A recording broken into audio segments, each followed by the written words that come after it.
নবীজির প্রথম স্ত্রী খাদিজা রাদিয়াল্লাহু তাআলা আনহার মৃত্যুর পর কেন তার জানাজার নামাজ পড়ানো হয়নি, আর তখন রমজান মাস থাকা সত্ত্বেও কেন সেদিন কেউ রোজা পালন করেনি?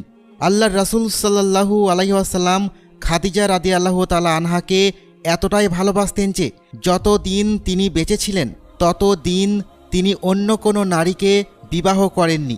নবীজি সাল্লাল্লাহু আলাইহি ওয়াসাল্লাম খাদিজা রাদিয়াল্লাহু তাআলা আনহার বিষয়ে বলতেন, আমি তার চেয়ে উত্তম কোনো স্ত্রী পাইনি। কিন্তু আপনারা কি জানেন কেন খাদিজা রাদিয়াল্লাহু তাআলা আনহার ইন্তেকালের পর তার জানাজার নামাজ আদায় করা হয়নি?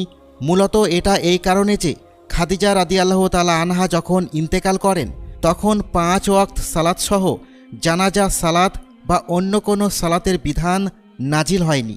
ঠিক একইভাবে হজরত খাদিজা রাদিয়াল্লাহু তাআলা আনহার ইন্তেকালের দিন